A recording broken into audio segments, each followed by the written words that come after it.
Yes. So I've been up here many times, but I've never been to Lexington, so this was great. I have 5 kids, 4 little ones and an older one in the Air Force. I got involved in local politics last year because of a Republican that was acting not conservative. The Republican Party quickly shot me down and said, no, you're not part of the establishment. They didn't help me. They didn't do anything to help to further what I was doing. But the message stuck out from what I was saying.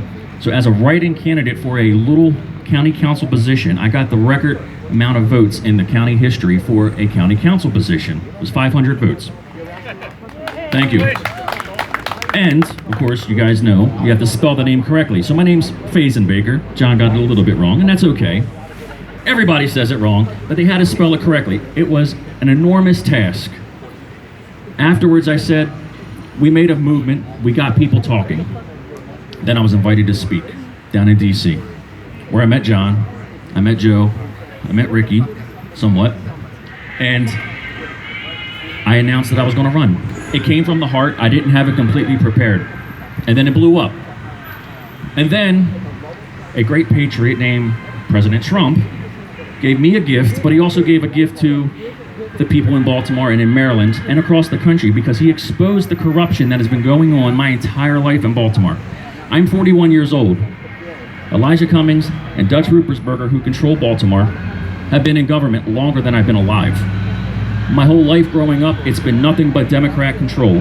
It's been ran into the ground, and yes, there are rats. And yes, there's more murder and crime and syphilis and drugs than anywhere. And I've been all over the country. It is bad in Baltimore, but we love it and we're proud. Now, the corruption that's been exposed, it's not just been the millions that you hear about on the news. We have a lot of cronyism. So I always call it socialist cronyism. What happens, we have, I know we're in Boston area, so I'm sure a lot of people are Patriots fans up here, right? Okay. Well, in Baltimore, they're Ravens fans. And it's always been a good rivalry. Well, I stopped watching football a couple years ago because the Ravens decided to take a knee in London. And I wasn't happy.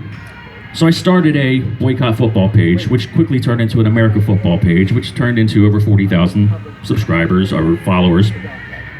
And then the left and the social media started to shadow ban myself and all those liberal things that they do. Well, then I started to find out when I ran for local office that not only is the stuff that you're hearing on the news about the billions of money going to Baltimore being pocketed by some, but the owner of the Ravens, Steve Bisciotti, had agreements where we're giving $500 million of our money to a private business to run what's called Trade Point